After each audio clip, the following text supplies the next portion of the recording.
Hello, hello, hello, hello, and happy new year, and welcome to Melissa Neal live on YouTube.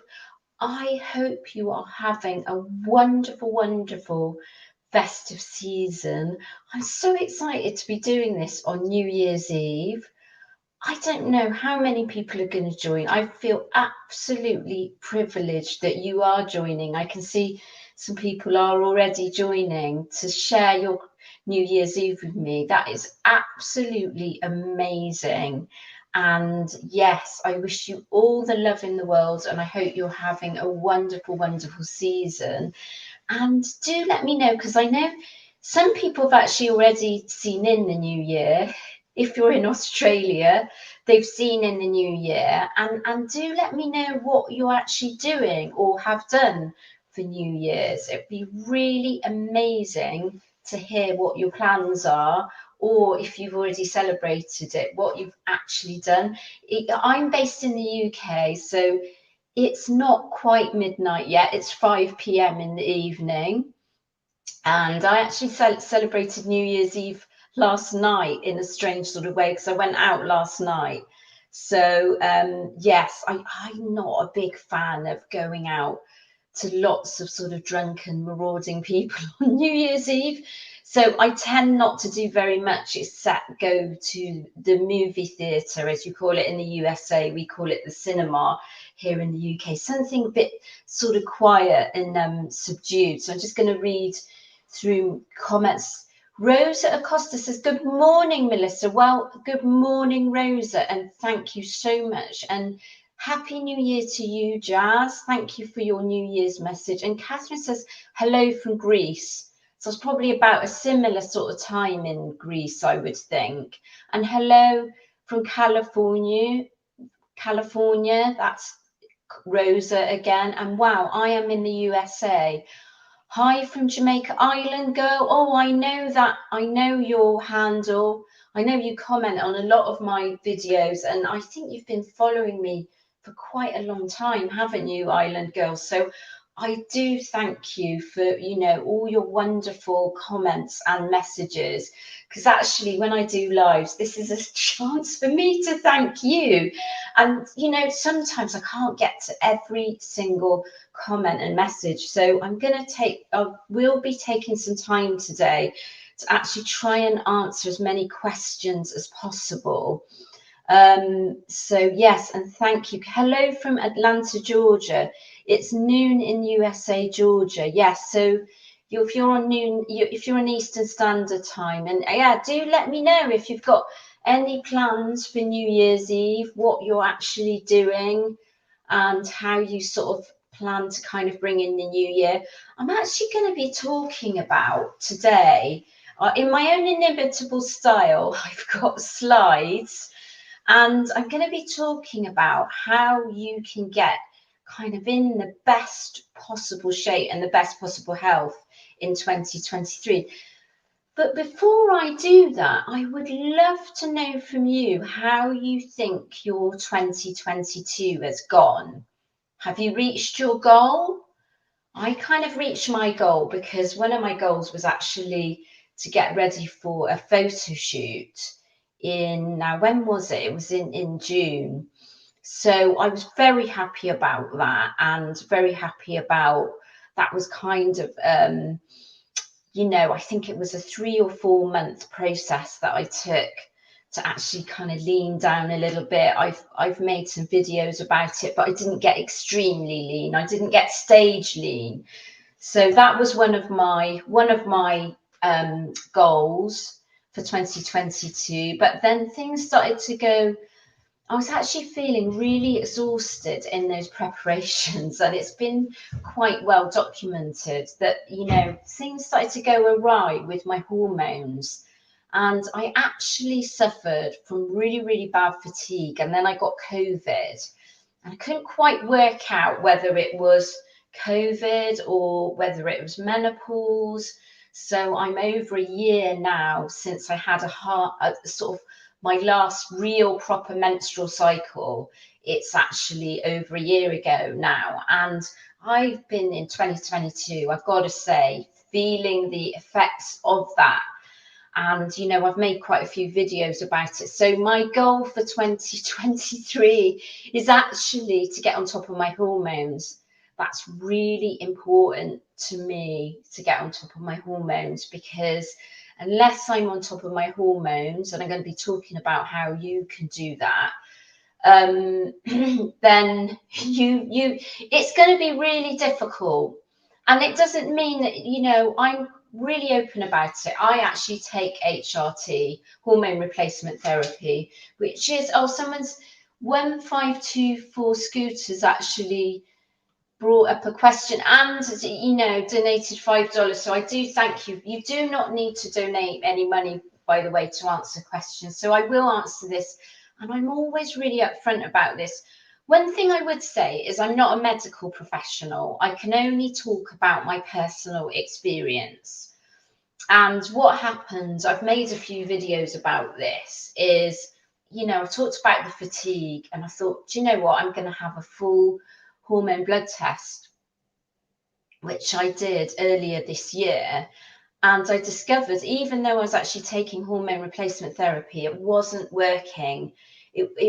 I was on estrogen patches and progesterone only tablets, and my estrogen was low, my progesterone was low, and my testosterone was low.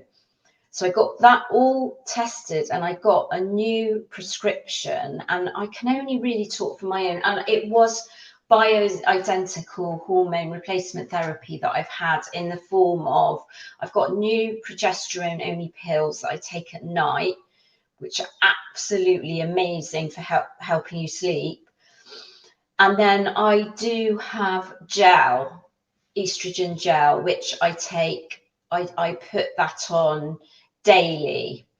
So what I am finding now is my actual energy levels are much, much better now. I've got to go back in January because the doctor that I saw a specialist menopause. Actually, she was a nurse practitioner, not a doctor, but she's way better than my actual personal doctor. So I do have a doctor that I see here in the UK. You have like a general practitioner, a physician, and they were helpful, but they're not really specialists. And the lady that I saw is a specialist, and she's advised me to go back in 3 months, so I will be retested. Now, this, I have to say, it's not actually cheap. You know, it's cost me hundreds of pounds, hundreds of dollars, but I really felt it was really worth the investment, because the outcome has been, now I've managed to actually, now after months and months of not really having the energy to do proper full training schedule, be able to think I can start 2023 with actually doing a proper full training schedule and potentially compete, which is just, there's just no way I could do that in 2022. So I hope you found that helpful. And what I would say is, next Saturday, I think it's going to be about the same time, I'm going to be having Dr. Natasha Ryan live, who's going to talk about, she's qualified to talk about all this, and she's going to come on with me, and she's going to talk about balancing hormones, because there are ways that are doing that naturally. But she actually, you know, and that's one of the things that she does when because she's a naturopath doctor, she won't necessarily jump to advising people to take hormone replacement therapy. But she said with me that my lifestyle is actually really, really good. So the first things that you're going to do, and I'm going to cover this in the presentation I'm going to give today, but the first thing you need to do is actually look at what you're doing with your lifestyle in terms of balancing your hormones. And if you've got that down, so you're not drinking excessive alcohol, you're not having too much sugar, you're getting enough sleep, all those sort of things, then, you know, that's when you need to sort of investigate other avenues. If none of that's working and you're like me, where it's impacting on your quality of life. So the reason I first turned to HRT was because it was impacting on my quality of life. I was actually, the year before, it was 2021, in November, I started on the patches. It was because I was having really severe night sweats. I mean, I was sort of having to change my clothes in the night 6 times a night, waking up covered in sweat, you know, with a cold bedroom and the window wide open. So that's really the reason why. So I hope that helps, you know, but do join me with Natasha Ryan, because she is absolutely amazing. You know, she really does she's just got some great advice, and what she talks about is how to work, you know, how to work with your body holistically. So sometimes, and she'll talk about this in a bit in the live, you might have noticed your gut health really going off. And that's one of the things to look at when you're looking at actually managing your hormone health. It's actually looking at things like gut health, sleep, stress levels. Those are the big ones. So, and I will promise you that I'll get her to talk about bioidentical hormone replacement therapy, which is what she would recommend. So I hope that helps. And I'm just going to take this one other question, and then I'm going to go into my presentation, because it's going to answer a lot of your questions. But and I'll try and read through what you've said about how 2022 went. And Janet Johnson says, what foods do you eat to get lean? So I'm going to sort of cover this quite extensively, but it's really a lot about taking your protein high. And oftentimes, you know, if you're in my generation, so I'm 55, and most of the women I talk to, you're over 40, you've not really had that idea of eating protein at every single meal and snack. And that's the kind of habit that you've got to get into if you want to achieve the sort of body of your dreams, which you wouldn't have really had to do that in your younger days. You just need to be in what's called a calorie deficit. So that's the really, really important aspect of body transformation. So, you know, do listen up when I talk about this in the presentation, because I go into a bit more detail about how to take your protein high. And Tia Hughes, thank you so much for joining. I think that my 2022 was prep for 2023. Honestly, I'll just put this up. I spent a lot of time educating myself on nutritional finance, self-development. So I see nutrition, finance, and self-development. So I'm really excited to begin the new year. Well, that sounds absolutely amazing, a really great attitude, because do you know what? I think with my own transformation journey, it was really it was a journey of self-development. It really was. And the way that I teach women when they join their programs, it's actually much wider than just thinking about fat loss. It's understanding your body. It's kind of about mindset. It's a lot about mindset. It's 90% about mindset, really is. And it's sort of about getting to understand your body, getting to understand your hormones and mindset. And that's what's going to bring out a healthy body that's in better shape, because you've got to change a lot of your thinking about how you might have considered weight loss in the past, because it's different now. So I'm going to go into my slides, because the reason I do slides is really because I'm older and my memory's going. Do you find that? I found that now I just forget words. I can't remember a certain word at times. So I do need a lot of sort of prompting. I don't think that's unusual. I'm not concerned about my, you know, my memory or my sort of cognitive skills, because I know when I talk to other women my age, they say it's the same. So what I would sort of first say about, I want you to have all the information as I go through this presentation, and it's got to be sort of completely honest. That's what I believe in. So one of the things is I don't really believe in quick fixes. I think when you go into that, so really that's why I loved that last comment about actually using 22 for preparation around, you know, your understanding and your mindset.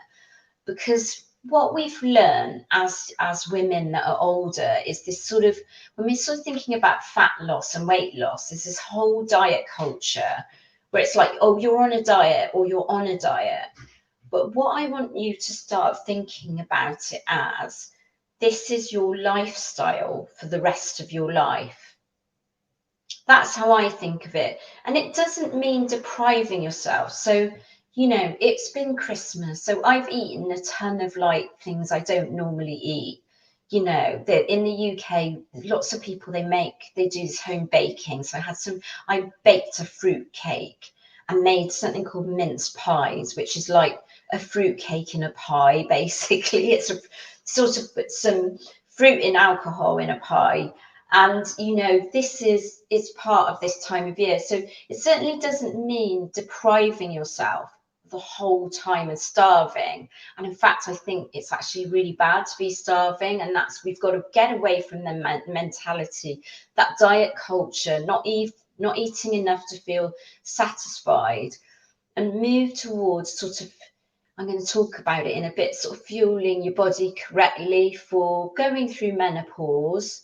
So you need the right nutrition in place going through menopause, or even if you're not going through menopause or you've been through menopause, you need the right bit. As an older woman, you need the right nutrition in place that's going to put your body in harmony, like all the aspects of your body in harmony. You're going to feel better, you're going to have more energy, you're going to have good skin, that kind of thing.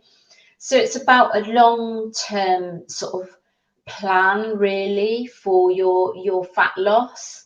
And so that means just being in it for the long game. There are some quick fixes that people do, but generally when they do that, what happens is it's really hard to stick to, and you can end up sort of gaining a lot more weight. Now, I did see somebody that said they lost 67 pounds, you know, and that is absolutely fantastic. And if you're thinking about sort of weight loss, now I can't find the comment now, but congratulations. Oh, here we are. That is absolutely fantastic, Wanda. So I'm sorry, you've actually broken your leg. So yours went really well, Wanda. You lost 67 pounds. Well, congratulations to you. That's absolutely incredible.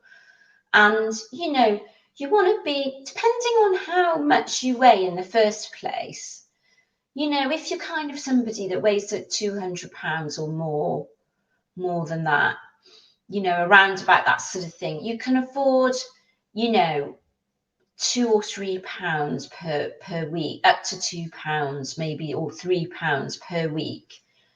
But somebody, you know, that's lower in weight, so if you're 150 pounds or less, you don't want to be losing much more than £1 a week, because that's kind of extreme. That starts to border on sort of extreme fat loss, which is really difficult to maintain in the long term. But I'm really sorry that you've broken your leg and you're recovering from surgery. So you're looking for sort of good chair workouts. Yes, and that's actually something I did do some, because I know there was a lady that I know personally. She broke her foot, and I did just some short workouts that I put on Instagram ages ago. So I'll have to dig those out, because it's a really important point that we don't want to let some kind of injury or disability sort of get in the way of our fitness. So you do need to sort of keep moving in whatever way you can. And of course, that's really difficult because it's so hard to walk around, isn't it? So that's the thing, isn't it? But, you know, do continue to do what you do and just stay focused on the nutrition, because that's really going to help.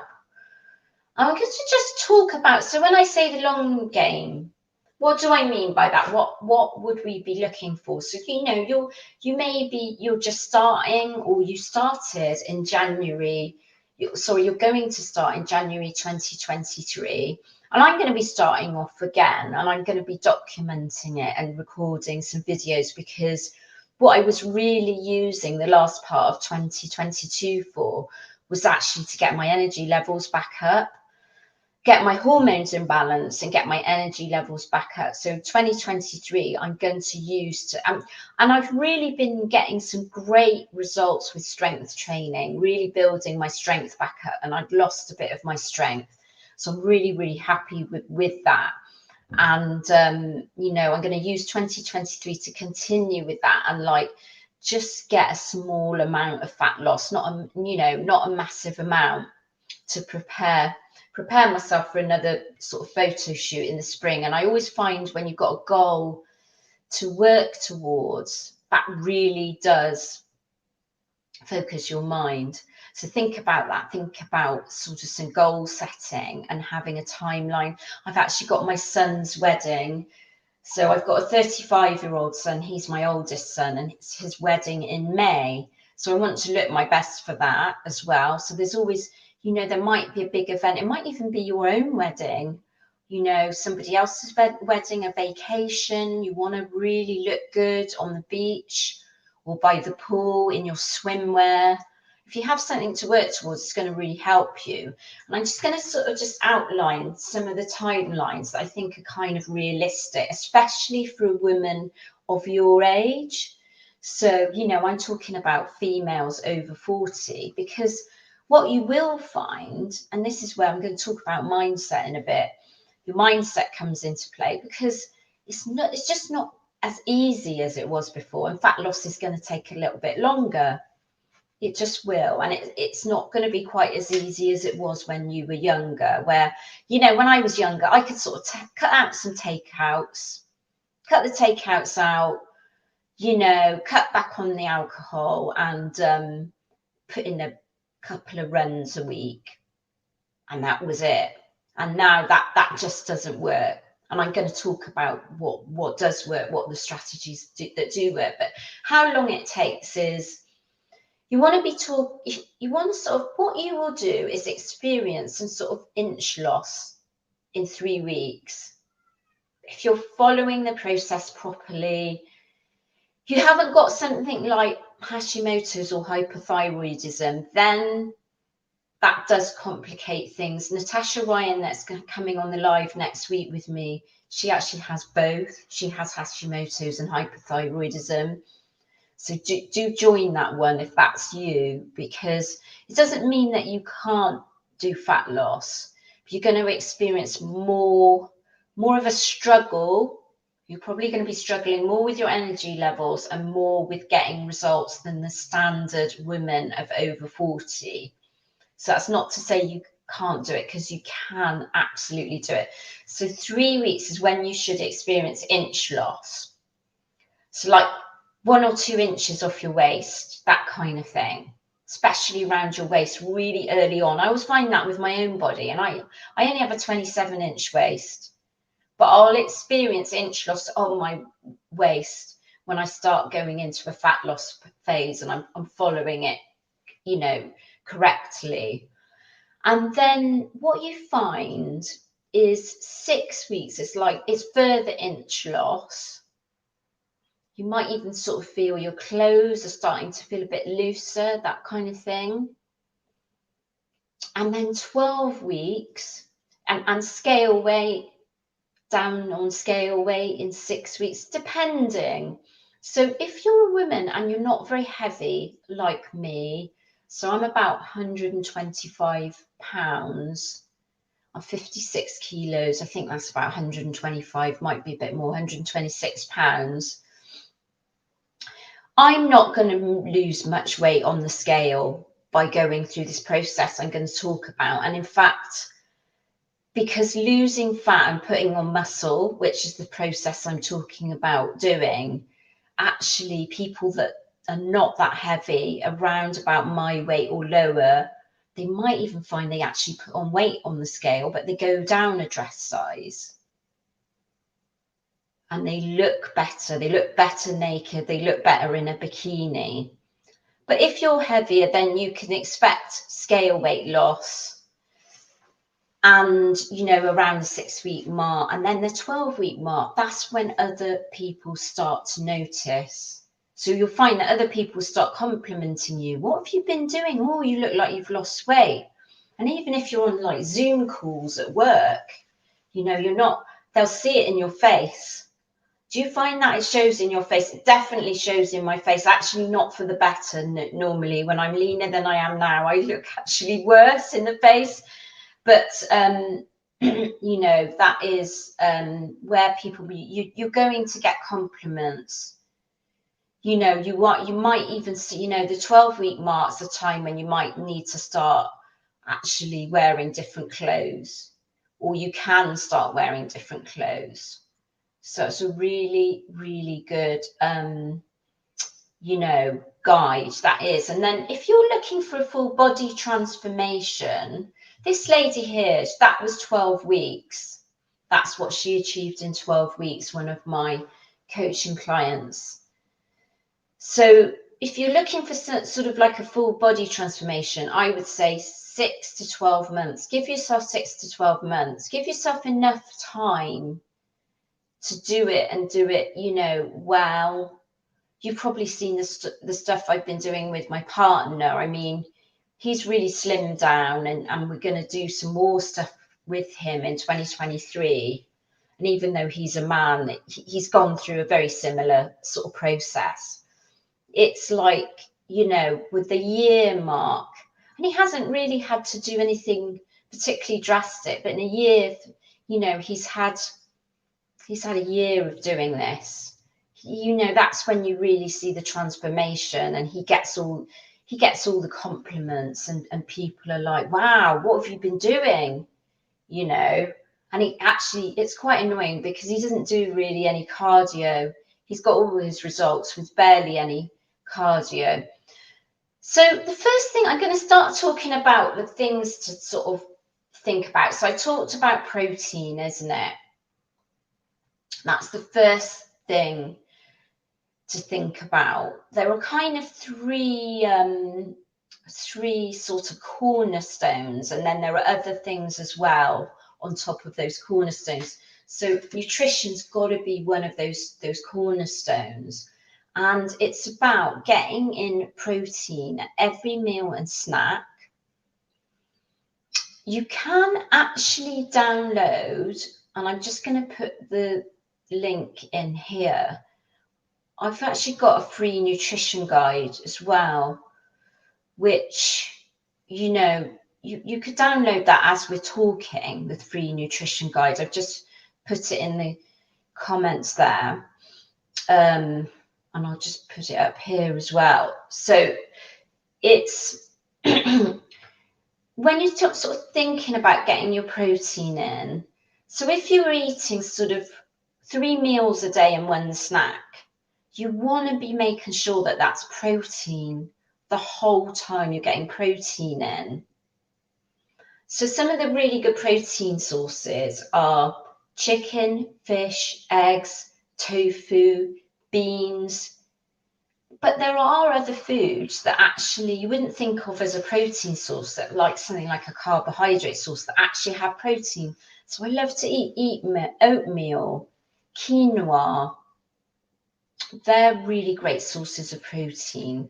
Sprinkling, if you're vegan, sprinkle things with nutritional yeast. If you're vegetarian, you know, I mentioned eggs, cheeses. Some of the cheeses I absolutely love, and I do actually find I have a problem with some cheeses, but these cheeses are okay for me, is because they're made with sheep's milk. If you get the authentic Greek cheeses, so halloumi and feta, if you're vegetarian, they're really good to just, you know, sprinkle on or top on. So, you know, if you were you were vegan, you could do something like with a lentil. You can buy these kind of packets of lentil stews, really, that are completely vegan. And if you're vegan, sprinkle some nutritional yeast. You can get it on Amazon, or top it with some grilled halloumi cheese if you're vegetarian. And there are loads of sort of, ways you can actually do, when you're plant-based, getting your protein in. And the other big thing, I talked about this, I've done a video about supplements.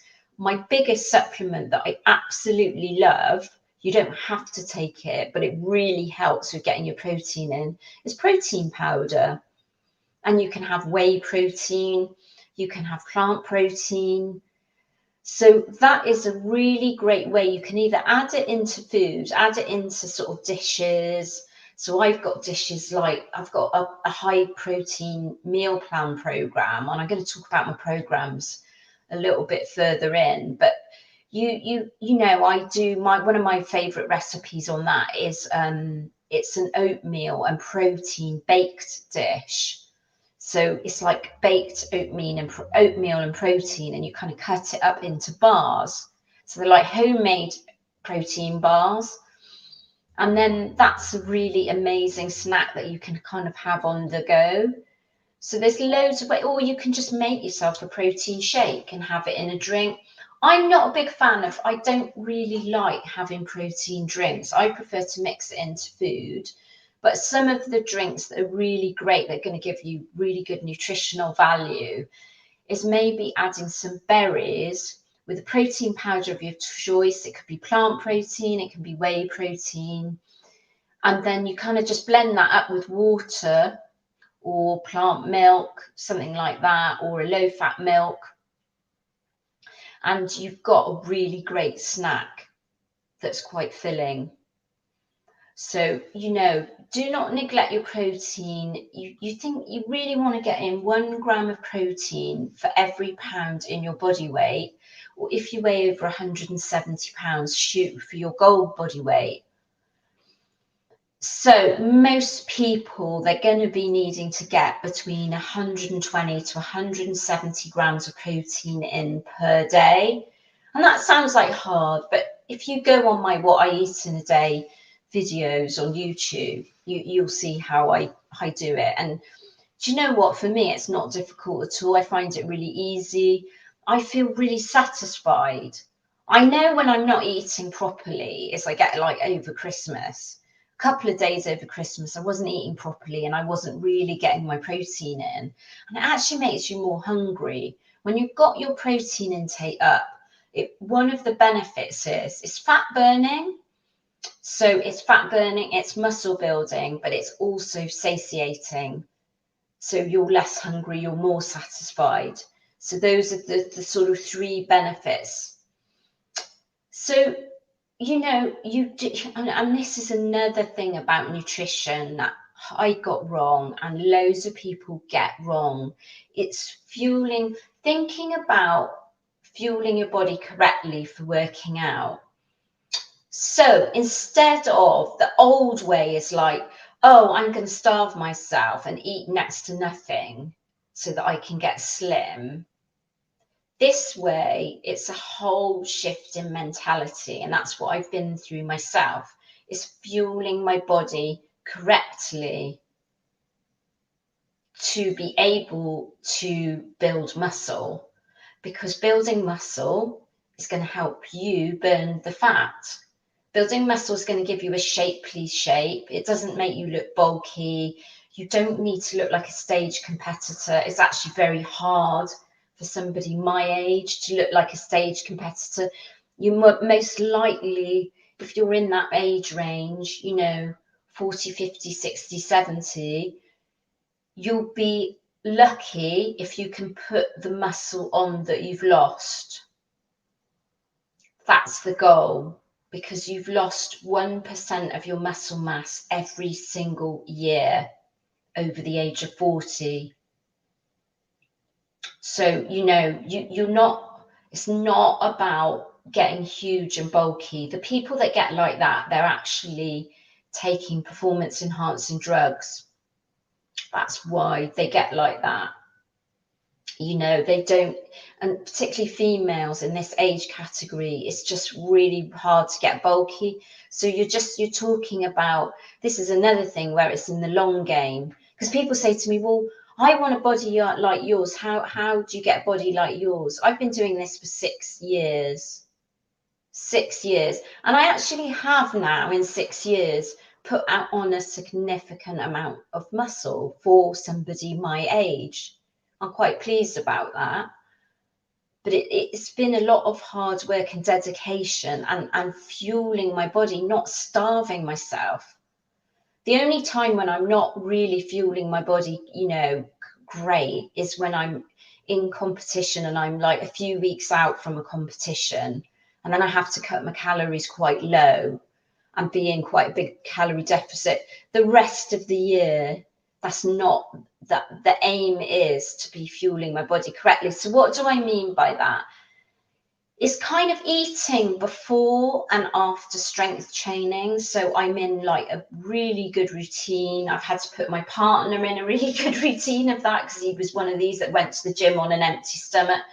So, you know, particularly for strength training, doesn't really matter with cardio. If you train on an empty stomach, that's absolutely fine to do that fasted. But don't ever do strength training fasted, because you need the fuel in your body to be able to lift the weight and get the progress in the gym. And it's a massive mistake. You might have seen my video that I made about this. You know, it's one of my most popular videos where I talk about this in quite a lot of detail, but I just didn't get the results because I wasn't fueling my body correctly. So please learn from me. You know, don't make, you don't have to make all the mistakes, because I sort of spent 2.5 years of making all these mistakes. And then when I learned how things, you know, how to do it properly, I made progress really much faster. So one of those is eat before strength training. And I don't care if you have to get up at 4 a.m. You know, I used to have to get up at 5 to get to the gym at 6, and I still did it. I had a banana, maybe have a protein shake with a banana in it, something like that before strength training. Oh, there is a product called cyclic dextrine, which is a carbohydrate drink that you can buy on Amazon. If you really cannot eat, drink the cyclic dextrine, which is available on Amazon. That's kind of it's, you know, it will fuel your body, because what you'll be doing is you'll actually be putting carbohydrate into your body for strength training. So that's really, really important. It doesn't matter whether you do it at home or, you know, 80% of women probably work out at home, and that is absolutely okay, by the way. With strength training, I got amazing results. I did most of my preparations for my last show from home, and I don't have a massive amount of equipment. I've got an adjustable kettlebell, and about 4-5 different dumbbells and bands and a pull-up bar.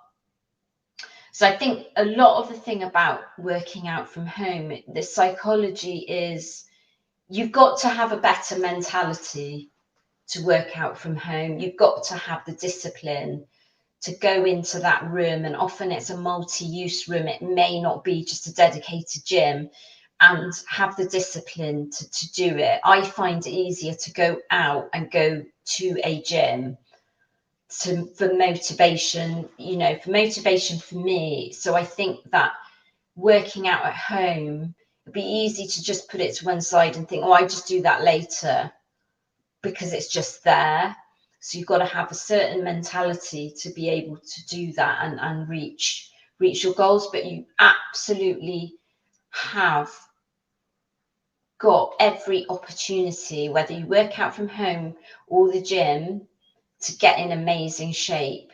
It should not hold you back if you're working out from home. Never worry about that. That's really important to stress that, because it's actually about making the use. I mean, when we first went into lockdown with COVID in the UK, I had one set of dumbbells, which was 4 kilos. That's about £10 each. That's all I had. I just had these one set of dumbbells, and I developed my first product, which was the 6-week shred at home with just a dining chair and some furniture and these dumbbells and resistance band. That's all I had, because you couldn't get, if I wanted to buy it, but you just couldn't get hold of it. The stocks were really, really low. And I looked amazing with that set of dumbbells, one set of dumbbells. So it is absolutely achievable. And that kind of program, my 6-week shred, is really good if you're sort of thinking, oh, I've got a limited amount of equipment. I honestly wouldn't invest in too much equipment to start off with anyway. You know, what you need to do is sort of buy small bits and then gradually build it up. Don't invest into, but you just need one set of dumbbells and a resistance band for that program. So if you've got a minimal amount of equipment and you think, oh, I need something, this 6-week shred will get you results. And it's pretty tough. The workouts are tough. It's hard, but women do, it's still probably my best-selling program, and women do really well on it, and they are continually writing to me and messaging me and saying how they've got sort of great results from it. Well, I'm just going to pause for a couple of comments here, because it's really nice to just take some time, because do you know what, I did say this at the start, but I know there's some more of you that have joined now. I really do appreciate you joining me on your New Year's Eve, taking time to spend with me at a really precious time in your calendar. I can't tell you how much that means to me. I really do love you all so much, because I did actually, when I organised this, I scheduled this, I was thinking, oh, no one's going to come because they'll be too busy. So I just I didn't want to do it tomorrow for various reasons. I've got some stuff on tomorrow that I wanted to do to spend some time with my family. So, and I know a lot of the ladies that watch me, a lot of you that watch me live in the USA. So there's a big time difference, and lots of you go to church as well. So I thought, oh, you know what, I think I'll do it on New Year's Eve instead. And so I feel absolutely just so privileged that you have decided to take time out to come to this event, and I do thank you for that, because it only makes it if people come. If I have to sit here on my own, it's not really much good. So MB says, thank you for all that you teach and share with us. Well, thank you. You're so inspiring. Happy New Year to you and your family. Wishing everyone a wonderful 2023. Well, I hope you have an amazing 2023, MB. And really, thank you so much for sort of sharing that. So I'm going to just take this is one of my ladies, I think Island Girl. I might be right in thinking that you've been with me since the early days. So I actually started this channel in 2019. So thank you so much for all your messages and comments, Island Girl. And I know Island Girl must mean that you're somewhere in the Caribbean, so that is fantastic. You know, because we do have in my circle the Caribbean connections, not me myself, because I'm actually, my heritage is Malawi and the UK. My mother's white British and my father is from Malawi. But, you know, my partner he's got Caribbean heritage. So you'll often see some cooking on my channel from him, and it's all Caribbean stuff.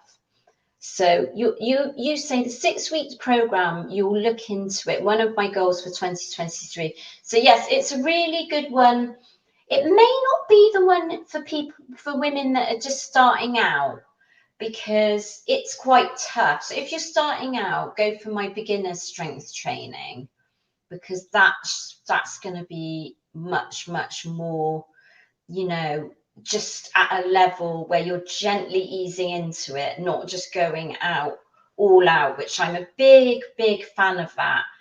Never start something, you know, this is what my advice for 2023.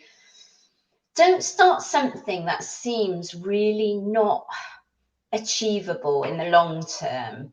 So when you're sort of thinking about, you should be starting to sort of think about planning out, or you might want to buy one of my programs where then you don't have to plan it out. How many days a week are you going to be working out? And one of the things I would say is don't try to do something that's just not sustainable. So I would rather, if you say to me, so I've just written my son a program. I mentioned to you he's getting married. He's age 35. And he said to me, Mum, he said, I wrote him his starting program, and then I've had to just rewrite another program for him. And he said, Mum, he, I, he said, I want to do like 3 days a week still. And I said, oh, well, why don't you do 4 days a week? And he said, I just won't be able to fit that in. I won't be able to do it. And I said, okay, fine. Then I need to write you 3 days a week. So I said, there's no point in me, because what I wanted to do is give him a bro split. That's what I do. It's called a bro split, where you do 2 upper body days and 2 lower body days. And it's usually a pull day and a push day is how they split their upper body into push days and pull days. So he's got that. He's got a bro split. And he was like, no, I can't do, he said, I can do 3 days a week. So he can still do a bro split, actually, because he does 1 leg session a week and then 2 upper body sessions a week, a push day and a pull day. And so because he was really firm with me, he said, that is 3 days is what I can do and I can stick to it. That's what you need to do. So don't sort of think, because I recommend strength training 4 times a week, well, if I need to do 4 times a week, and or otherwise I'm just not going to get the results. That's not right. That's kind of optimum. 4 times a week. That's normally how often I do strength training. But only sign up to something. When I say sign up, it's signing up to yourself, isn't it? Because hopefully you're going to write this down for 2023. You're going to get a notebook out, or you might want to just do it. I use my notes on here. I've actually written my plan on my notes of what I'm going to do. So, you know, you put that down, right? Okay, I'm going to strength train 3 days a week. Maybe it might even be 2 days a week. You know, 2 days a week, full body workouts, something like that.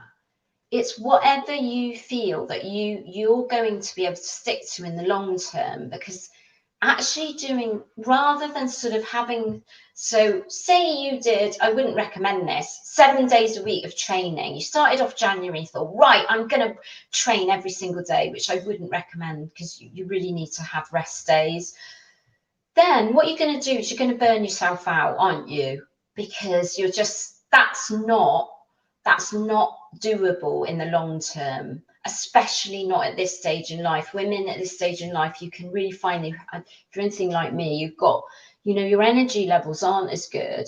So you're not going to get the maximum out of those workouts anyway, and you're going to burn yourself out. So I had a mate, and she did, she started doing these sessions with me, and she was doing them twice a day.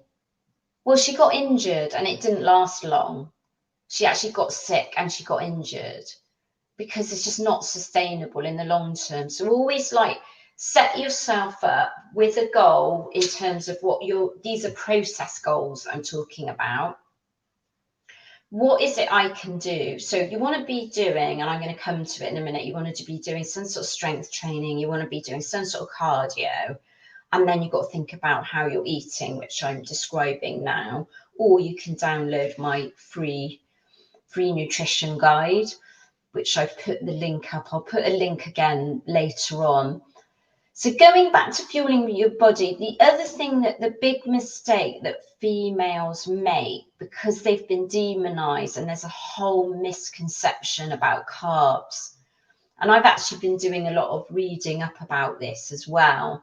And I was really interested to know that even Thomas DeLauer on YouTube, I don't know if any of you following him, he's actually starting to talk about carbohydrates quite positively.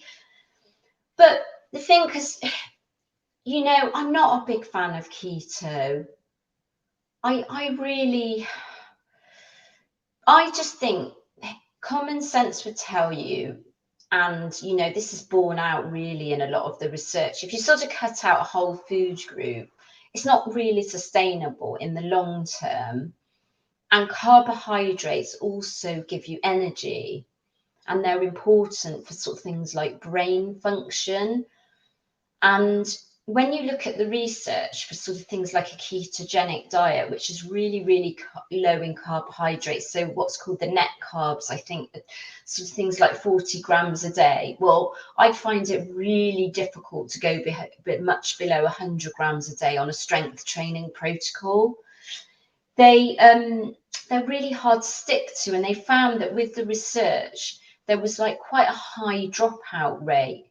So what you find is people have really extreme fat loss, which I talked about. I wasn't a big fan of at the start. I'm not a big fan of extreme fat loss, but it might be the only place there is for it.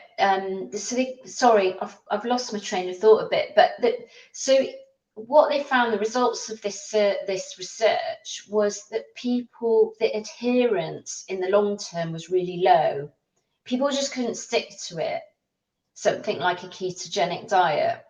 Whereas if you sort of say to yourself, oh, well, I'm going to cut my calories by a couple of hundred per day, that's really easy to stick to in the long term, because you're not depriving yourself. You're not depriving yourself. You can eat foods that you enjoy within reason. I would suggest sugar is best left to very small amounts or none at all, really. You know, but you can stick to that in the long term. And so those diets where you have to kind of cut out whole food groups or anything that's actually labeled a diet, really, is probably not going to be helpful. So carbohydrates are really helpful, but there are certain carbohydrates that are actually better for us than others. So carbohydrates to avoid are sugar that I just mentioned, or keep to, maybe not avoid, but just keep to a minimum, small amounts. And then the white flour and white pasta, I've started to do lots of reading around this, and you may not be aware that in this stage in life, you have a higher propensity to something called insulin resistance, which is how your body controls blood sugar. And this can cause weight gain. And those sort of carbohydrates like white flour, you know, sugar, those are the ones that can actually cause or make your insulin resistance worse. So the carbohydrates you want to go for are the complex, slow releasing carbohydrates. So if you're going to have bread, have sort of whole grain. Sourdough's really good as well, because for lots of reasons, really, sourdough, that's what I've been eating more recently. If I have bread, I can only have small amounts because it's actually quite high in carbs and calories, bread. So that's the other thing. You want to go for like where you can have a lot of volume. So you want to go for things like whole grains, and you want to go for sweet potatoes, squashes, white potato even. White potatoes fine, you know, especially if you sort of have skin on, because it's really nutritious. It's really nutritious food, and it's high in volume. So when I'm prepping for shows, I tend to eat either white potato or sweet potato as the carbohydrate, because I can have a lot more on my plate than, let's say, something like rice or bread. So yeah, just sort of bear those things in mind. So carbohydrates aren't bad in themselves.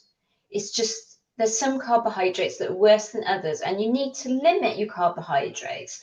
So often women at this stage in life, people will say, well, you need a low carb diet. And it depends what they mean. Sometimes when they say low carb, what they mean, I'm going to sort of put some figures around it. It's like 100 grams to 150 grams of carbohydrates. Well, that's what I eat.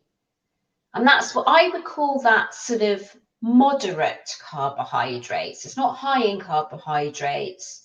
you know, anything up to sort of anywhere between the range of 100 grams to 200 grams of carbohydrates per day. It's not high carbohydrate, it's moderate carbohydrates, but it's not really low like keto. That's where you want to be. That's where, you know, that's the range that you want to be in. So let's just take this one because this is really interesting. So Kat Shefford says, oh, I think I recognise the name, Kat. Yes. You've sent me one of your videos. So hello and thank you for joining. I really hope you had a wonderful day. And I did see your video saying that you'd put some carbohydrates in it. And it had been, what was it? It had been revolutionary, something like that. So that's the thing, because we've sort of learned to demonize them, haven't we? And like, oh, it's terrible. And if you cut out your carbs, everything's going to be great. And it doesn't really fuel your body correctly for how I want you, not just Kat, you watching this, anyone watching this, how I want you to successfully lose body fat is actually about fueling your body correctly for strength training so that you can build muscle. And building muscle is going to vastly improve your metabolism. Because what's happened, and I disagree with some of the research that's gone on about this that says, oh, your metabolism doesn't change. I just think that's nonsense. And actually the piece of research where that came about, it's actually found to be flawed because they didn't go back to the same subjects year after year. They just did one snapshot and decided that people over 40, their metabolism doesn't vastly change from when they're 20.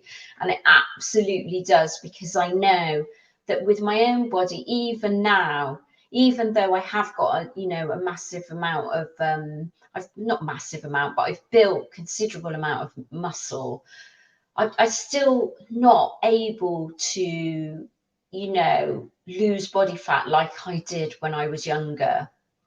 So you know that your body just works in a different way. In that study, they didn't take into account perimenopause and menopause and how that changes your body, how the hormones change your body, changes your body's response to certain things, and you're naturally just going to store more fat.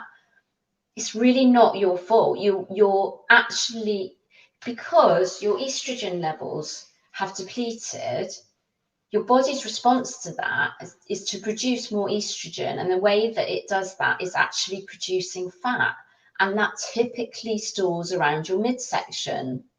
So a lot of these studies, they don't take that in the hormones into account at all. So I completely disagree. And it's so obvious with people's experience that it just hits you like a train.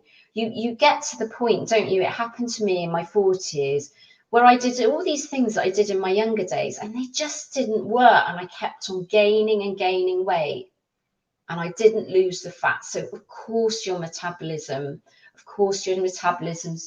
change. And Kat says she couldn't stick to keto, and that's kind of what I'm saying. It's, you might get really great results to start off with, and I do think that actually you lose muscle on a ketogenic diet, which you just cannot afford to lose that muscle. You can't afford to lose muscle at this stage. What you want to be doing is working to retain it and actually try and build it up as well. So that's the other problem with those very, very low carb diets. And we're not talking about tons of carbohydrate that you're putting back in. It has to be monitored and controlled. And I'm a big fan of weighing your food out, because that's when you can really see, exactly what you're eating. When you're tracking and weighing your food out, you'll just see exactly what you're eating.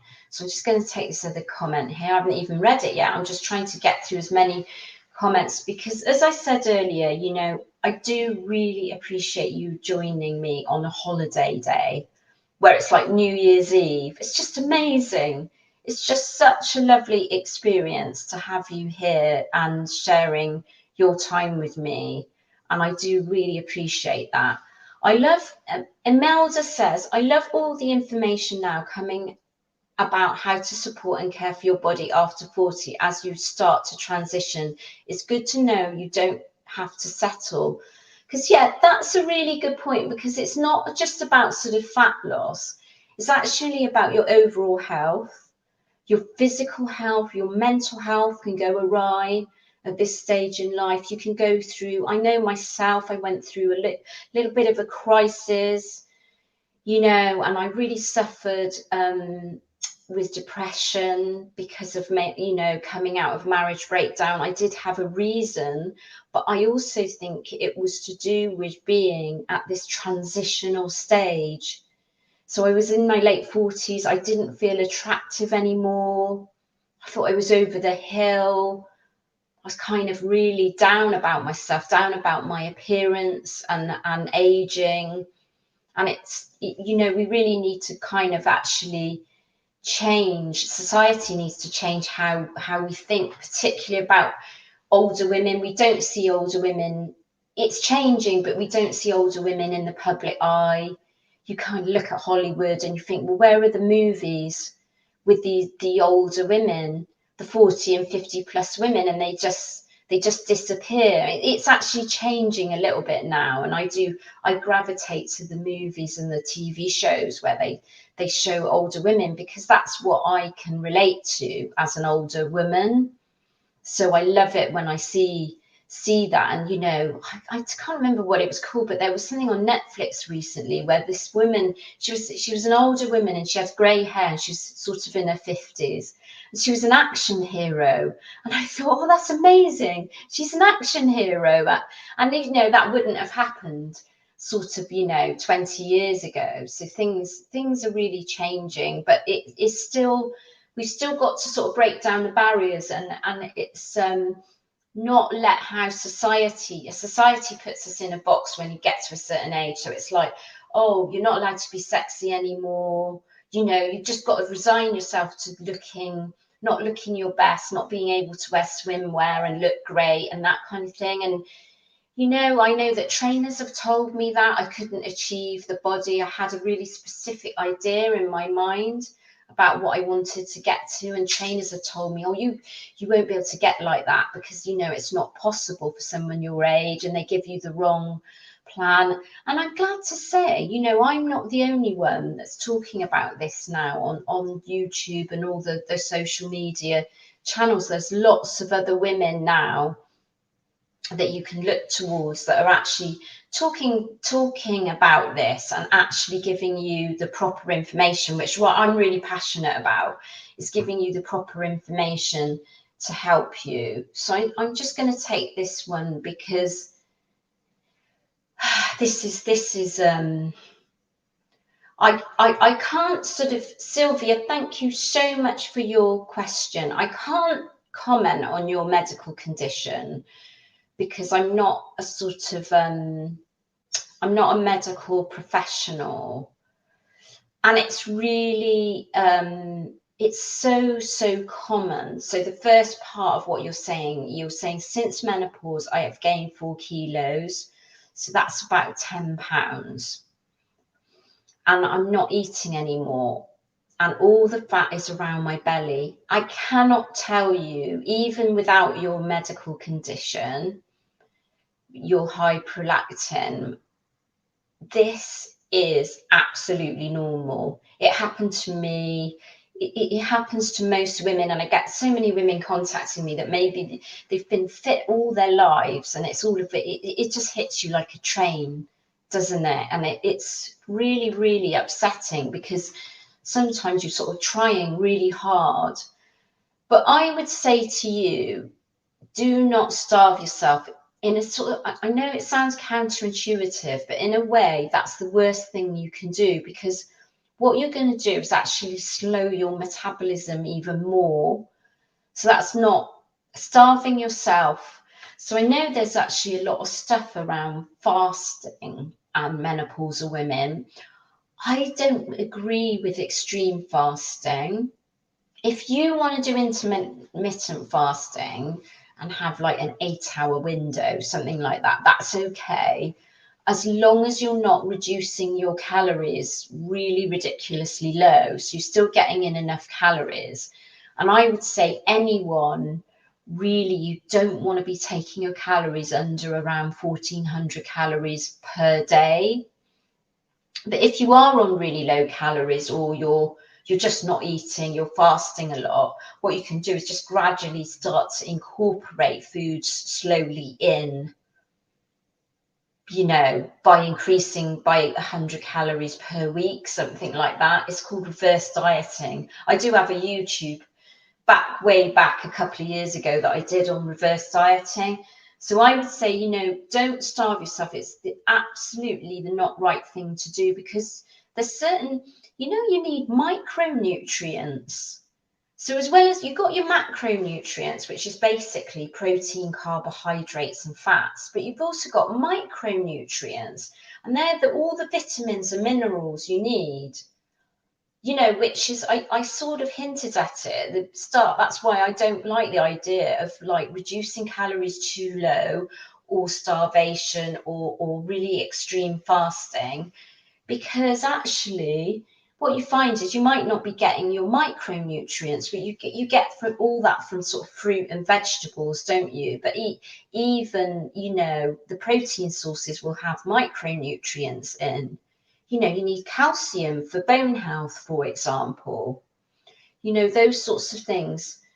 So do, you know, don't, and if you want to email me, you know, get in touch to get some advice, and just have a look at my free, and I'll put the link up again. I did put the link up earlier on. Have a look at my free nutrition guide as a sort of starting point, because it's going to tell you exactly what you should be eating.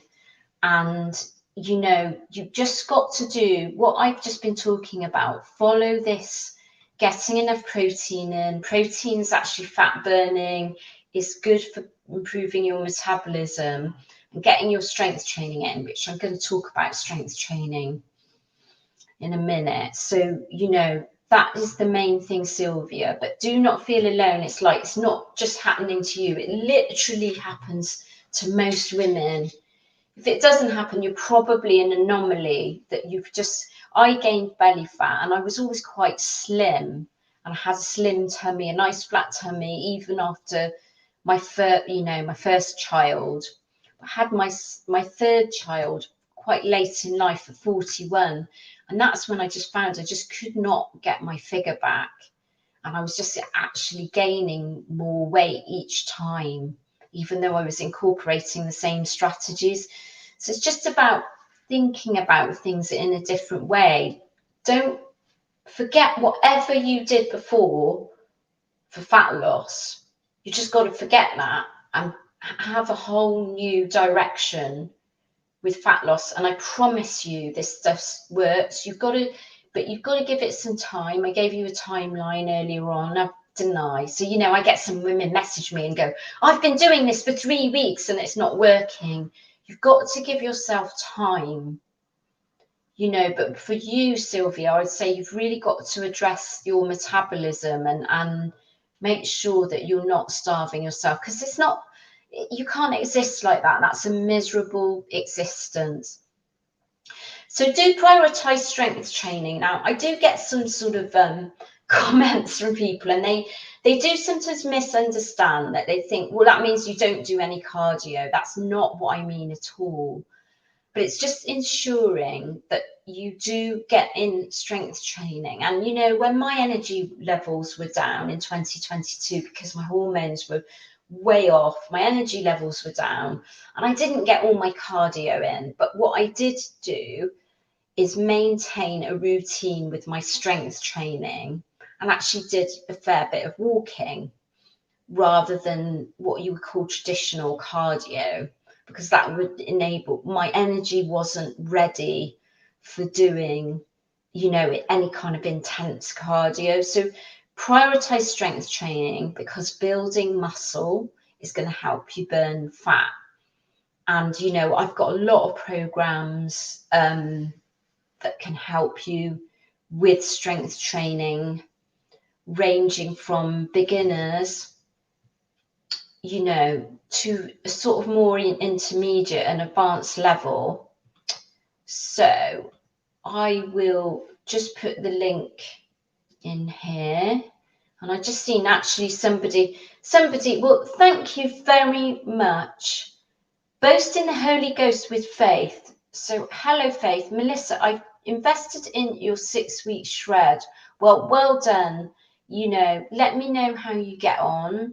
And if you did that today, do check your inbox, because sometimes things go into spam. So you'll automatically get an email from me saying welcome to the program, and like giving you some instructions and things. And you know, you get access with any of my programs. You go straight into my app. So I've got an app called Body by Bikini.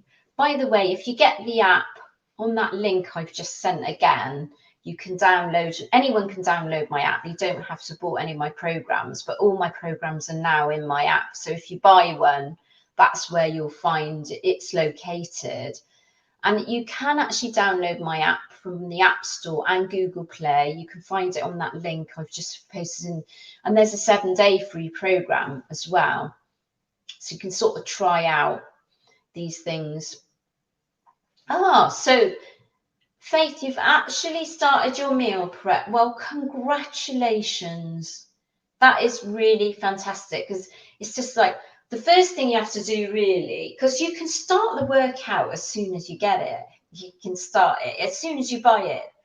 You get access straight away. But sometimes it's actually quite difficult to start the food, isn't it? Because actually what you need to do is you actually got to go out to the supermarket, buy the food, and then prepare it, haven't you? But you are doing amazing, because the thing is, if you do your meal prep, it's much easier to stay on track with food if you do your meal prep. That's the thing.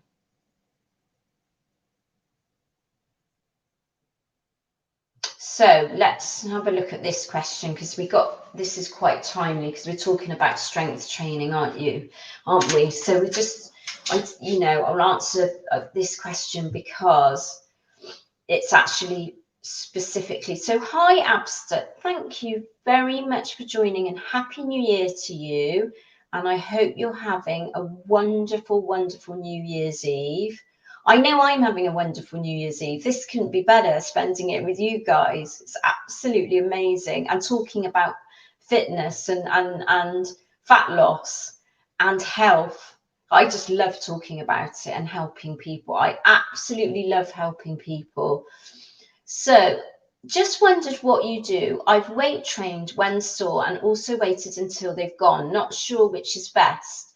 So it's sort of called DOMS, isn't it? So that's the delayed onset of something, isn't it? Muscle soreness. The delayed, I had to think about that then. Delayed onset of muscle soreness. And some people experience this more than others. And there's no right or wrong thing. So, I sort of trained legs. Which day did I train legs? I trained legs on Thursday. And I sort of got up the next day and I did not have muscle soreness. And I'd worked so hard. I thought I was nearly going to sort of pass out at one point, because, we were doing some really quite challenging, exercises. And I always have to push quite hard on my legs, because they're quite strong already and they're quite muscular. So I'm very aware that I need to work really hard. Did I have any muscle soreness the next day? Does that mean I haven't made any progress? No. Everybody's different, and sometimes you'll experience muscle soreness. I've got muscle soreness in my upper body, for example, this week, but not really in my lower body. And that doesn't mean that it hasn't worked. And also, if you've got muscle soreness, it doesn't mean that you can't train. But what I would say is don't train the same body part on consecutive days. So if you've trained shoulders on a Wednesday, you do not want to go and train shoulders again on Thursday. So I hope that makes sense. You need 1 day of recovery on that muscle group. You can go and train another muscle, you just can't train that muscle. So that's really, and don't worry don't pay too much attention to it, because it's easy to think that I'm not sure, has it worked or hasn't it worked? And it is all working. And sometimes you can't necessarily see the visible signs straight away, because if you've got a layer of body fat, so at the moment I've probably got more body fat than I had on me in the summer, for example. So my muscle definition isn't as much, but it doesn't mean that the muscle isn't there, because to see muscle you have to kind of reduce your body fat. So and what my ethos is it's about building muscle and losing fat all at the same time. You will get some trainers, particularly in the traditional bodybuilding world, where they go through something called a bulk, where they put on weight and they put on muscle. Sure I understand. Also, my watch is talking to me. They go through a bulk and then they go through what's called a cut. But what I recommend you do is not that, because that actually doesn't work at this stage in life. How do I know that? Because I've done it. I've probably done everything. So I did one year.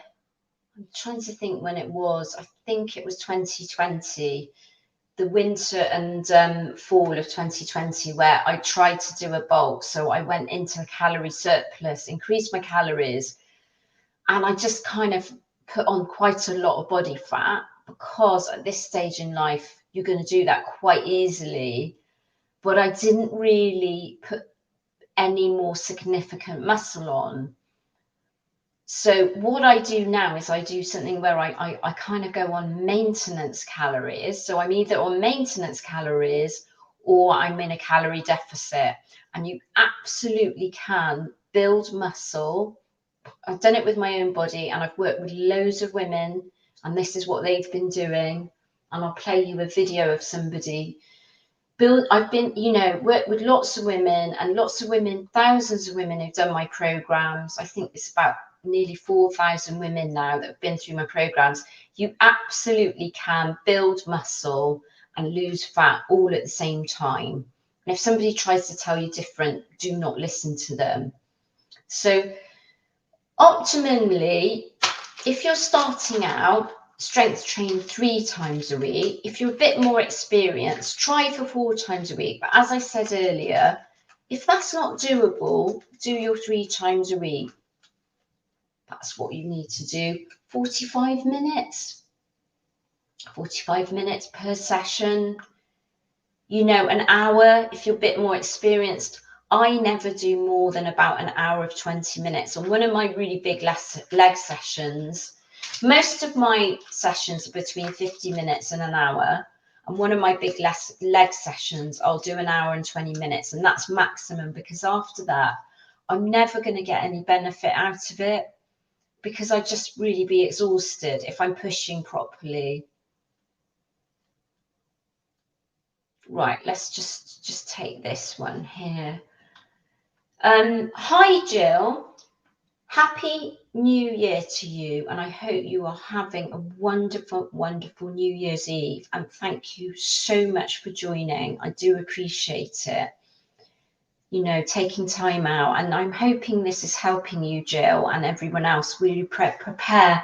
It's because it's about preparing your mind, isn't it, for the new year, and starting off on the right foot, really, isn't it, in the new year, with enough information to help you sort of move forward with your journey, whatever your goals are.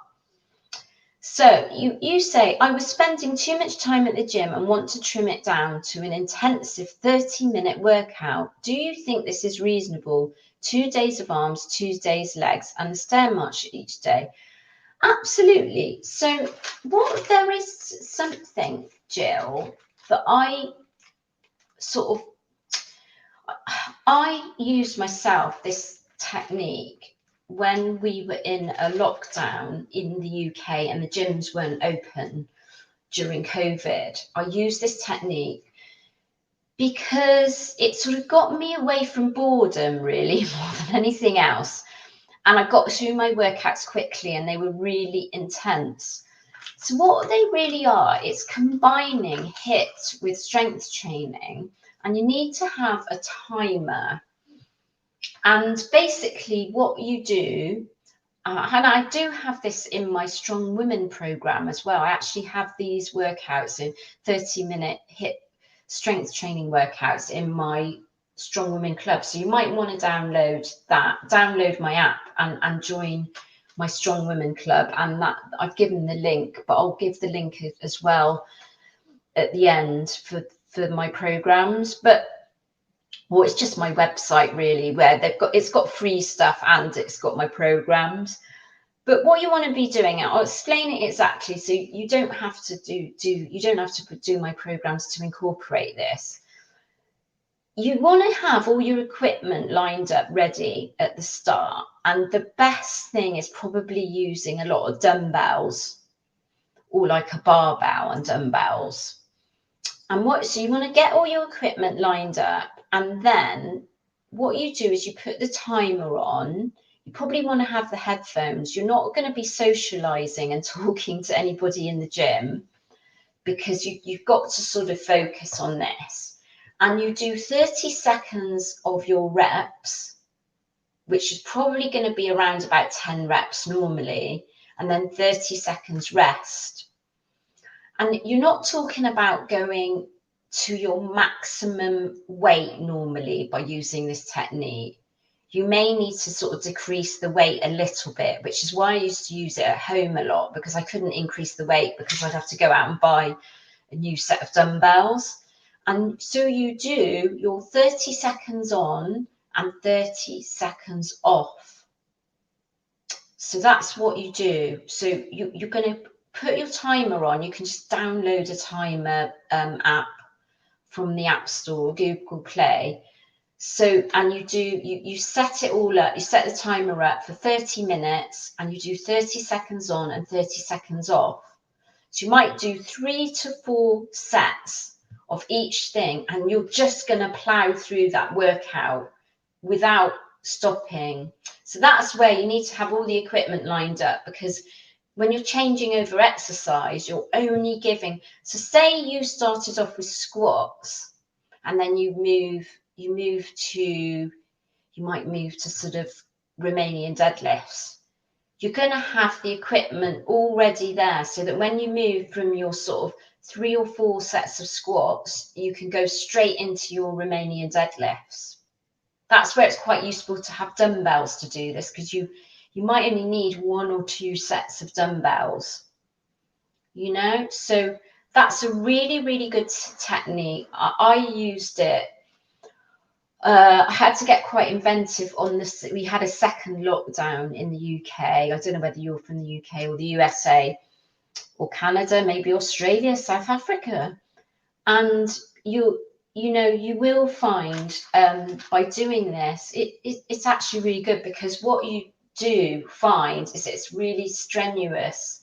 So some people call it like a metabolic workout, because it's actually it's like incorporating HIIT into your strength training workout. And when you do the Stairmaster, you probably only want to do like 15-20 minutes after, maybe 4 times a week after that session. That's all you need. Make that intervals, Stairmaster intervals as well. So, I put it on the highest setting, and I sprint up the stairs for 30 seconds, and then slowly walk for maybe 2 minutes up the stairs, and then sprint again for 30 seconds, that kind of thing. And that's really going to help with fat burning. So that's really, that's the fundamental of how I would like anyone to incorporate strength training, not the intense 30-minute necessarily. You can do that. It's one way of doing things. There's so many different ways of doing things. But, you want to do your strength training first, and then your HIIT cardio. If you're doing everything at the same session, do your HIIT cardio after, because you want all your energy for muscle building. That's your priority, is muscle building. So you want your better energy for that, and then you do your cardio afterwards. So I do hope that helps. And I just wanted to say a thank you so much to Mahogany Consulting for your $20 sticker. That is absolutely amazing. Thank you. I do appreciate that. That's very, very kind of you. So, Joe, I'll just put this question. You are such an inspiration. Well, thank you, Joe, and welcome. And I don't know how long you've been a subscriber. Maybe you don't subscribe. Maybe you don't have to subscribe, do you? You can still watch people's videos without subscribing. But I don't know how long you've been following me. But I hope that you do find it useful. And you say, will you offer a trial on your Body by Bikini app? Absolutely, yes. So if you use that link that I've just posted in the group, you'll come to my website and it will give you the information to download where you can download but you can just search it up, Body by Bikini, on the App Store or Google Play. And I have a 7-day free trial, which you could do for more than 7 days. It's got some workouts, it's got some meal plan ideas in there. So you can absolutely do that. And you do not need to, it's not one of those free trials where you've actually then sort of signed up to start paying at some point. You can do that 7-day trial and there's no obligation. You never have to pay anything. You can just do the 7-day free trial. You don't have to cancel anything and you don't have to pay anything, or it won't start charging you after a certain amount of time. It doesn't work like that. It's a standalone trial part of the app that you can just do with no obligation. I was like, really, I don't like anything where it feels a bit dishonest, or you feel like you've signed up to something and then you've got to start paying. I don't agree with that. I think if your programs are good enough, they stand up to themselves. They're good enough. I strongly believe they're better than anything that I've experienced when I've bought other programs from people myself, and I was really not happy that you often don't get the proper video tutorials, you don't get the proper guidance.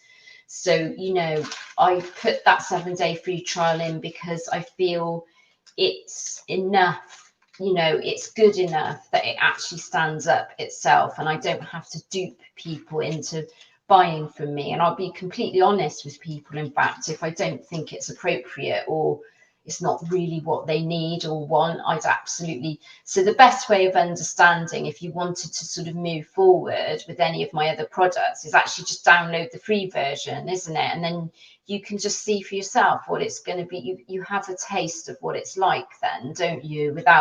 You don't have any commitment at all by doing that. So let's just take this. This is a very nice comment. I'm going to, because we're having a bit of a celebration, aren't we? Because it's New Year's Eve. Margaret Maya, I can't pronounce it, Mayeka.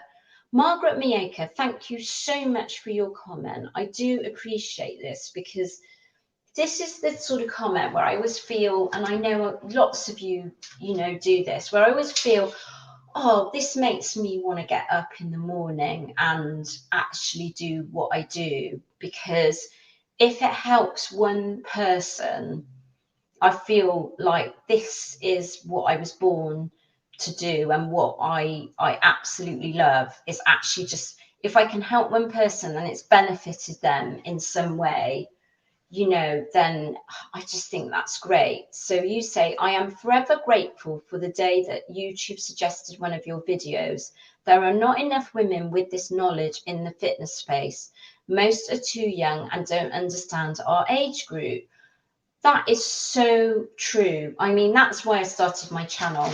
So I started in 2019 in July, I think it was. And the reason was I was watching lots of younger influencers, and I couldn't really, I wasn't finding it relatable, because I sort of thought, well, they're great, and they're really good at what they do, and I love some of these women. I just think they're fantastic. However, some of the stuff that they were talking about doesn't really work for me.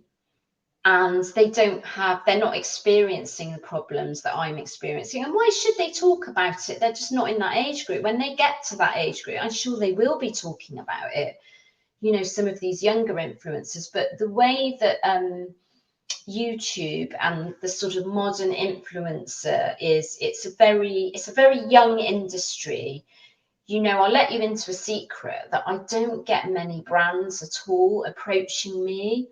So even though I've got a really significant following on YouTube, and I know that the younger females are getting all sorts of clothing brands approaching them, and this is because it's like a really young industry. So I feel I was just drawn to this. I thought, I'm going to have to set up something that actually helps women in my age category, because I didn't think there was anything available. I think it's changing. I think there are other people now that, and there wasn't when I first started. I think I was about the only one. There were a few, but a lot of them, it all seemed quite dated to me. The older female influencers, it was a bit dated and old fashioned, like that old fashioned kind of fitness class style of, you know, you do a workout and it's in like a fitness class environment, albeit it's on a video and it's online. And I wanted to do something a little bit sort of different and a bit more modern and up to date, and really talk about the power of strength training and nutrition. So that's really, so I do appreciate that it's helping so many of you, because that makes it worth my while when I'm thinking about how the future and planning things out. Just getting comments like that, it really helps me, because I just sort of think, you know, it's really worth me doing, because people get a lot of benefit from it. So I'm going to move on, because I do have I wanted to talk about a couple of other things. So we've covered nutrition, we've covered strength training. I've talked a little bit about high intensity interval training, not a massive amount, but it's always important to get that in post strength training. As I said, you know, when my energy levels were dipping, I didn't really do a lot, but I'm just starting to incorporate that back in. And to give you a guide, I'm going to be doing like 20 minutes of high intensity interval training post strength training workout 4 times a week. So it's not a massive amount. And you can actually fit all of that into 45 minutes, no problem at all. So if you're worried about time, don't worry about it. That's the great thing about things like high intensity interval training. It's really easy to fit it in.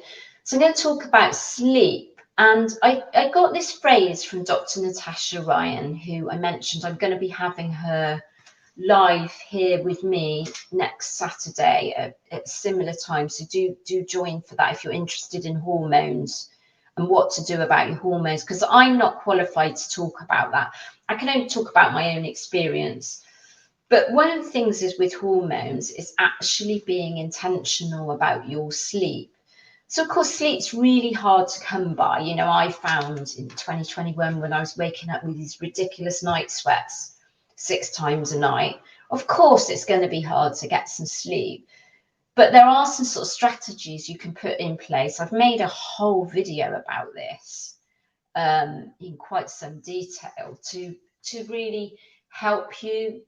So I would say one of the biggest things that's really going to help you with sleep, if you can do one single thing, is thinking about your use of technology before and at bedtime.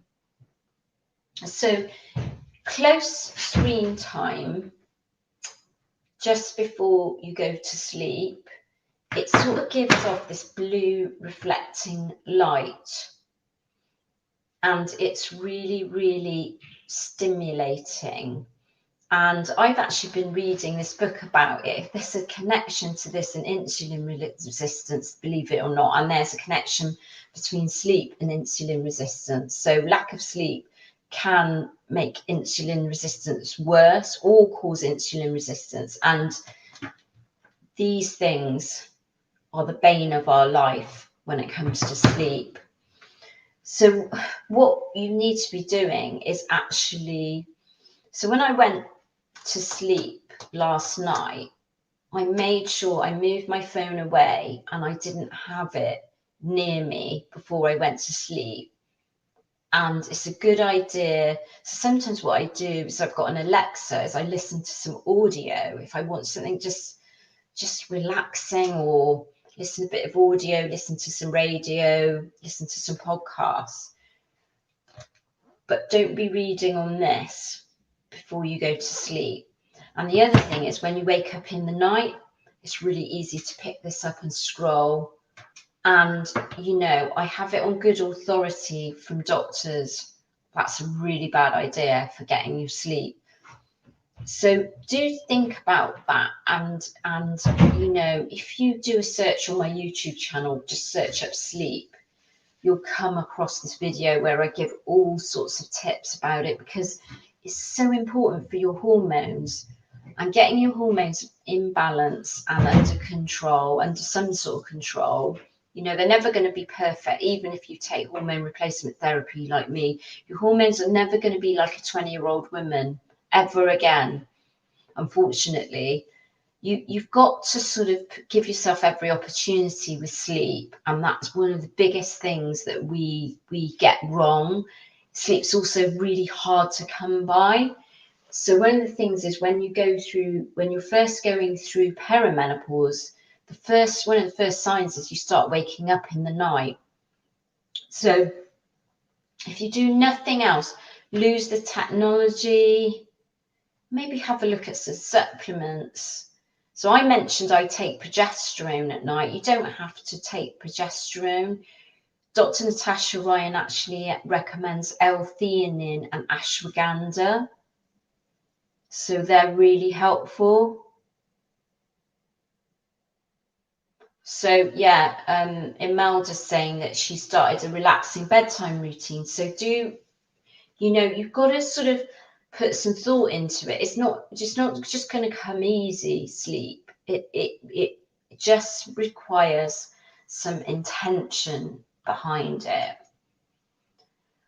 And this, you know, this is why I picked out the lady that's just bought my 6-week shred, and she's doing her meal prep.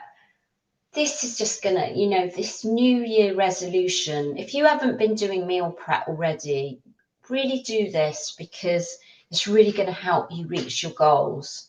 I promise you, it really is an absolute game changer. I mean, for me, what I tend to do is I don't necessarily do all these individual boxes. I just cook up my protein source. So it might be like chicken or fish ahead of time, and then I just keep that in boxes, and I cook up my vegetable sauce and keep that in a separate box, because I work from home.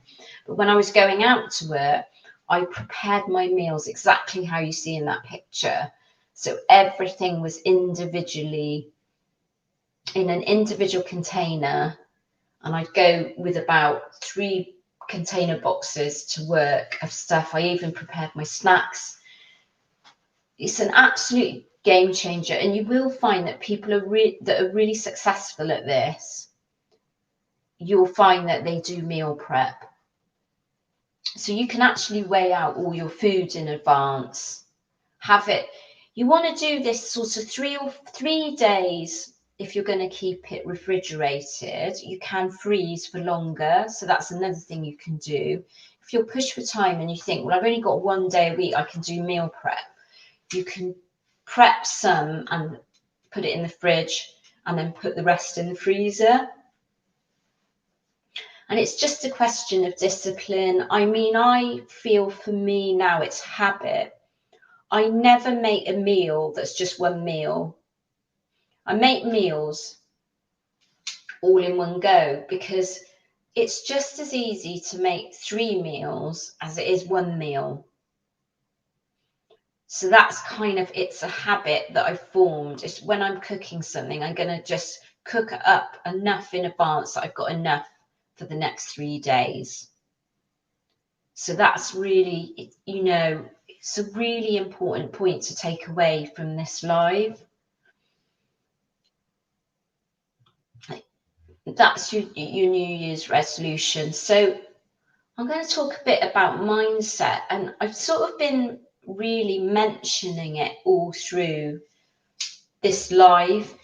It sort of underpins everything, because with mindset and fat loss and body transformation, it's going to be 90% about your mindset, because it's easy to sort of think you've got all these barriers. So you've got your barrier. You might be going, you're over the age of 40. You're carrying this belly fat. It's just come out of nowhere sometimes. And, or maybe you've been overweight for much longer than that. But it's just going to be much more of a struggle to lose weight at this same stage in life. But don't let that hold you back, because you absolutely can do it if you put into place the things that I've talked about on this live. But you're going to have to sort of, you've got to have a different approach, because it's not going to be easy. So it's stuff like sticking to having that protein at every single meal and snack. It's going to require discipline. It's going to require consistency. You're going to have to believe in yourself. You're going to need to have resilience, because what happens with every single person, and I don't care what anyone says, one day they're going to fall off track, or 1 week. So even people who are in the fitness world that you just think, oh, they look amazing all the time, they would have fallen off track with food. So you need to be resilient. So what happened to me was we spent a few days where we were sort of Christmas Day, going away, visiting friends and family, spending some time away, where I ate off track. And I thought to myself, Thursday, I'm going back to my normal, what is for me, normal way of eating. And I just did it. And I put what happened behind me. It's like, well, that's happened. I can't do, I've eaten those mince pies and fruit cake. There's nothing I can do about that now. But what I can do is get back on track. And I think that's the thing with people that look great. They don't spend too much time wallowing in self-pity, thinking I can't do this because I've gone off track. Because everybody goes off track. It's just what you do about it that counts. So you just got to get back on track as soon as you possibly can. And then, sorry, I'm just going to talk.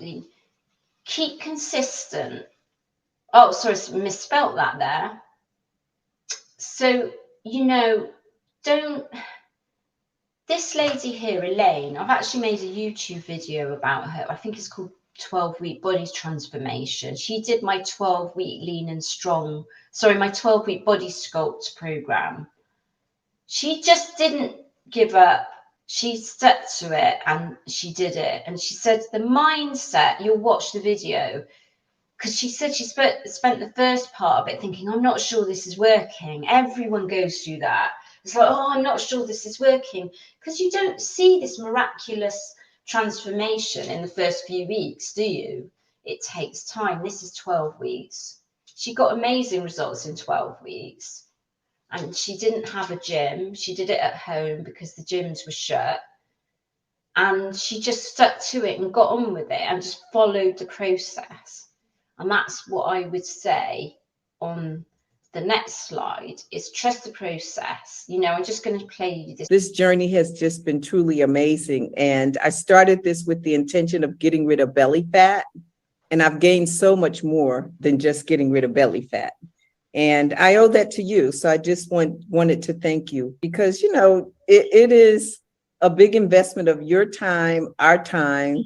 And I felt as though I had to take it serious because, you know, I was so blessed to be able to participate. So I did as much as I could to stay on track. do the exercises, as you say, check in. Plus, I also found that the check-ins were very valuable to me in the sense that, you're always very encouraging.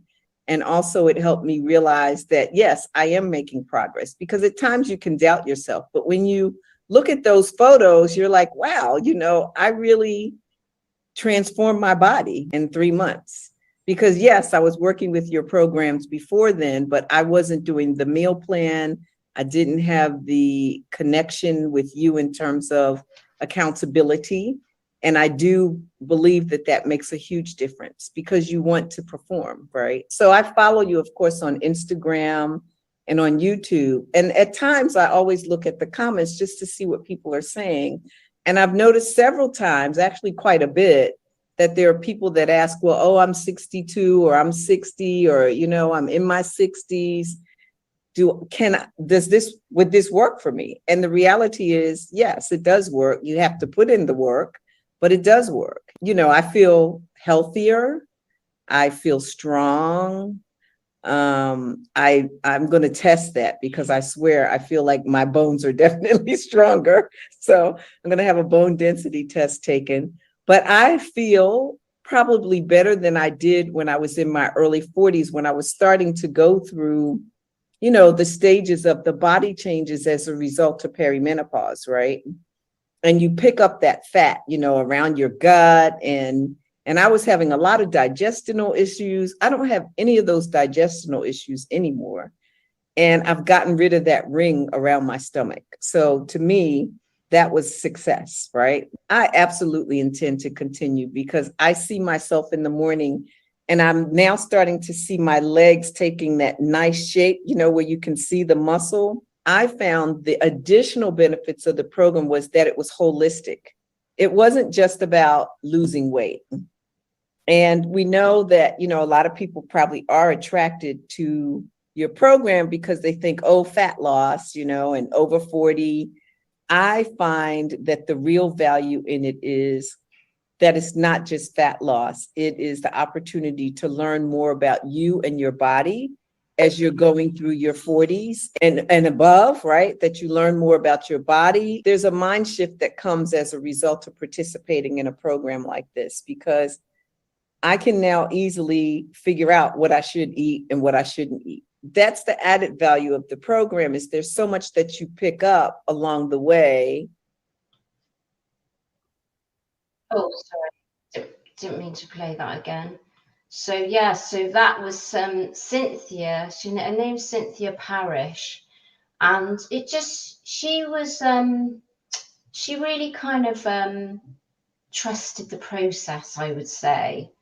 And for that reason, she kind of got really amazing results. So it's always, you just got to trust the process. You got to fall in love with the process, as she did.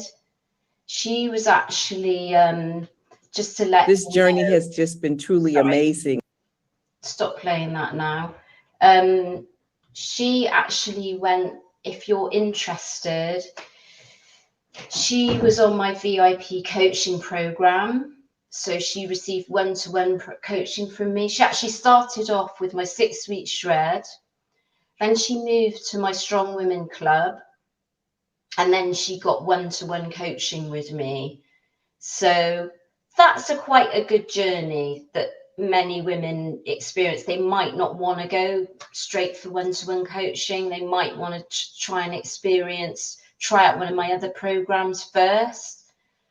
But she was already getting actually really good results before I started coaching her. But just having that additional support with really what she was struggling with, which most women do, was getting her protein intake up, and probably the intensity of her workouts. I was really working with her to get the intensity of the workouts and the strength training, and then that's when she started to see a much more significant sort of progress with that. But it just goes to show you, she was in her 60s, and this is just a bit of a slide with my different programs. I actually didn't put, because I didn't have space in there, but I've got something called a beginner strength training program, So that one's $69, and then you've got the high protein meal plan program, which is just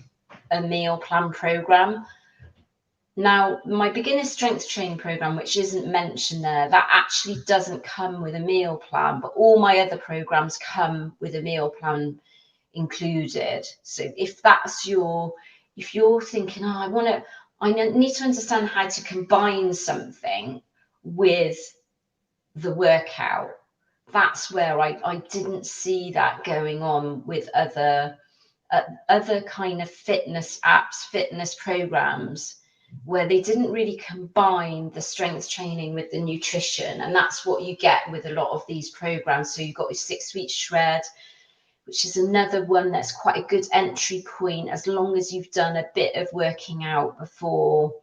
And then the 12-week body sculpt is it's for somebody that's a little bit, you need to kind of been doing strength training, I would say, for at least 6 weeks before you start on the 12-week body sculpt. It's a bit more challenging. And that one's $147. The 6-week shred is $97. I should have put the prices up here. And then the Strong Women Club. So this is something that Cynthia did before I started the one-to-one coaching.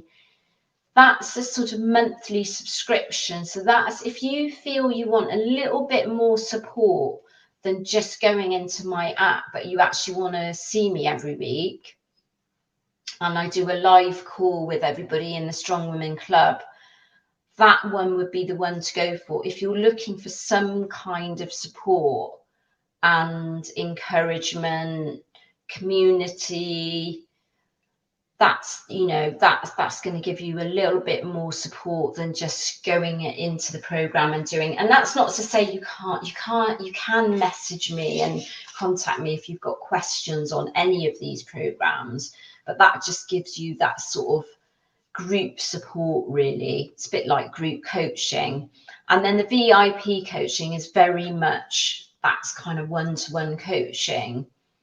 So and I'll just put the link up here. So I'm not going to go into massive detail about that, because you can find out if you go to my website. And I'm going to just now go to a few more questions, because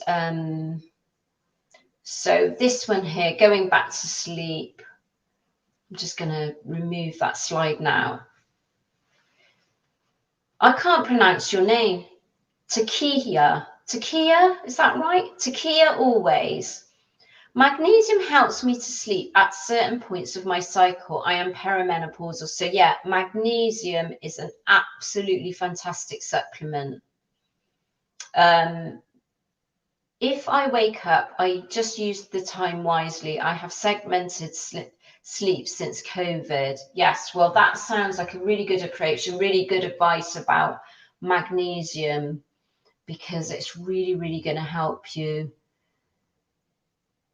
Oh, I really enjoyed your 2 cookbooks. So yes, in my meal plan program, I actually have 2 recipe packs, which can be really, really helpful if you're struggling and you're thinking, oh, I don't know how to get protein in. There's just so many meals. It's like in a downloadable sort of book format as well, that you can print off if you want to, or you can just store it on your phone. You sort of just then get an idea of how to cook, like in a high protein way. And it becomes really simple and intuitive then. So thank you, Scatterbrained. I really enjoyed your 2 cookbooks. Your recipes are easy and tasty. I have made several dishes from each book and plan to do more. Oh, amazing. Well, I'd love to see some photos or videos of that.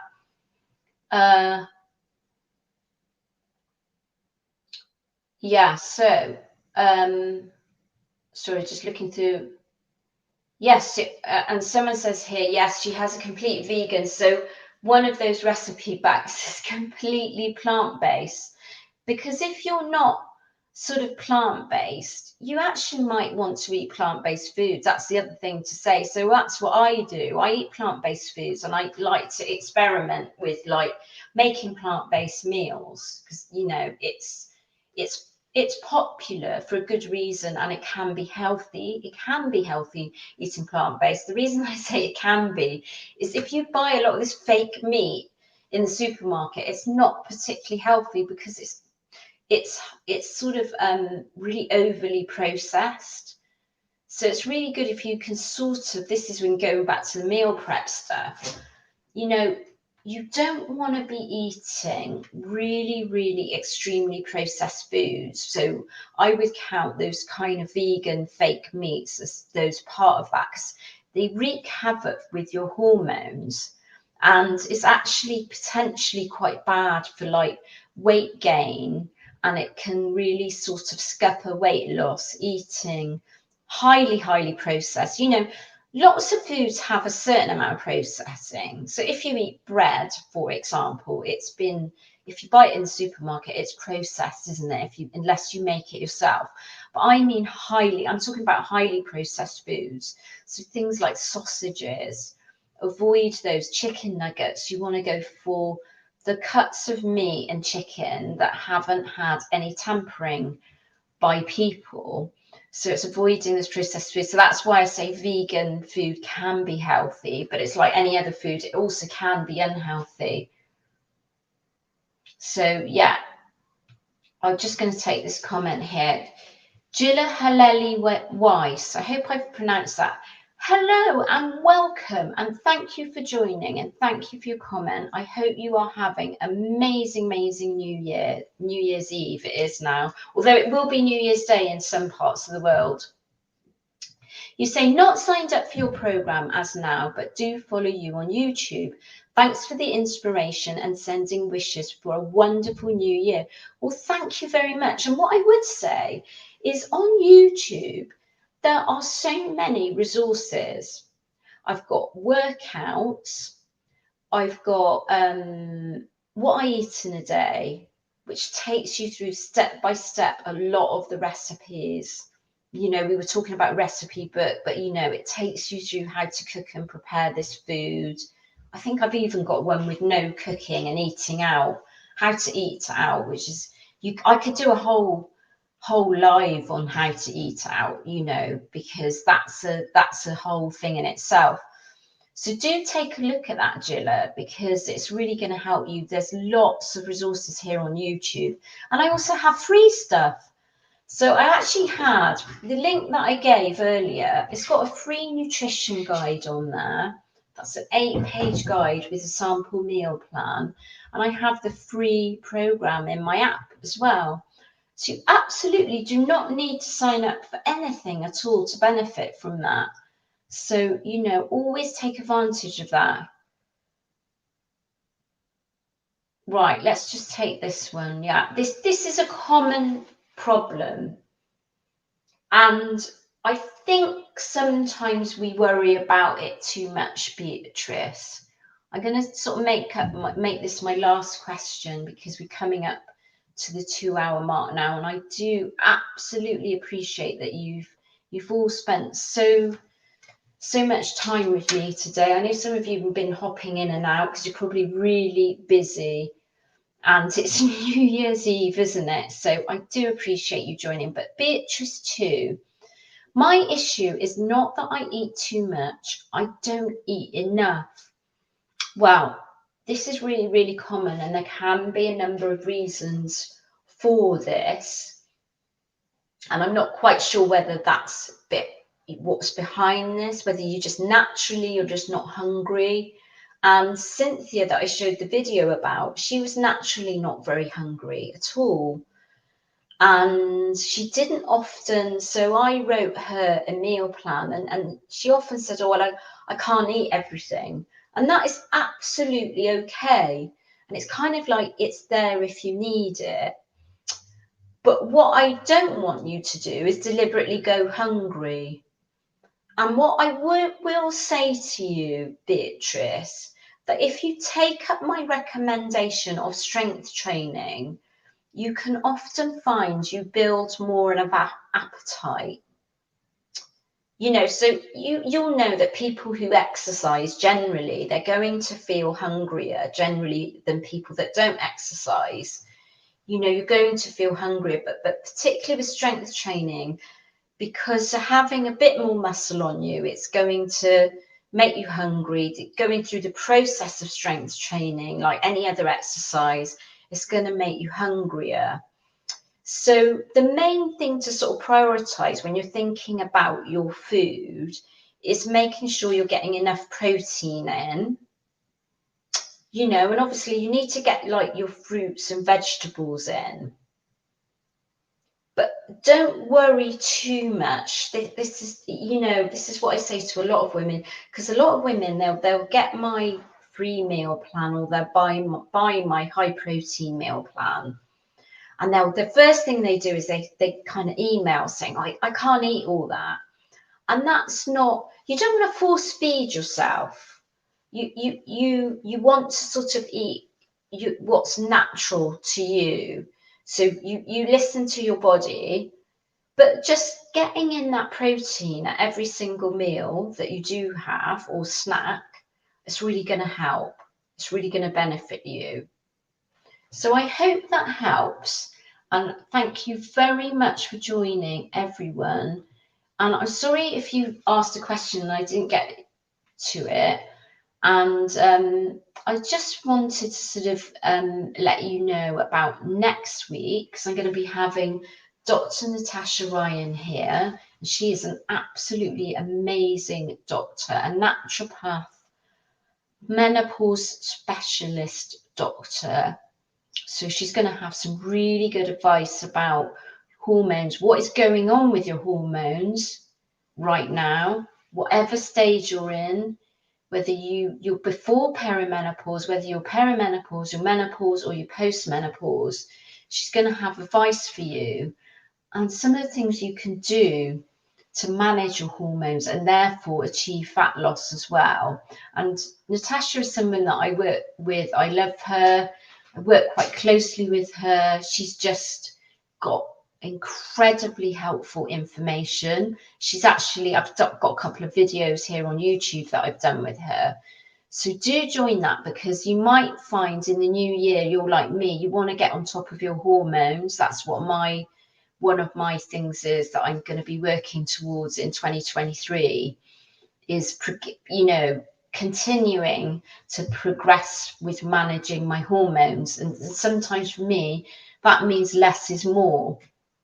So I've been actually pulling back with doing so much of the exercise that I've done in the past, just so that I can sort of actually get this incredible balance in my life and with my hormones, and have the proper energy levels that I need to just get me through the day. Never mind doing exercise, just get me through the day. So she can kind of help with advice on all sorts of topics really that you might have. So I am absolutely appreciative of you spending time on this really magical time, isn't it? New Year's Eve.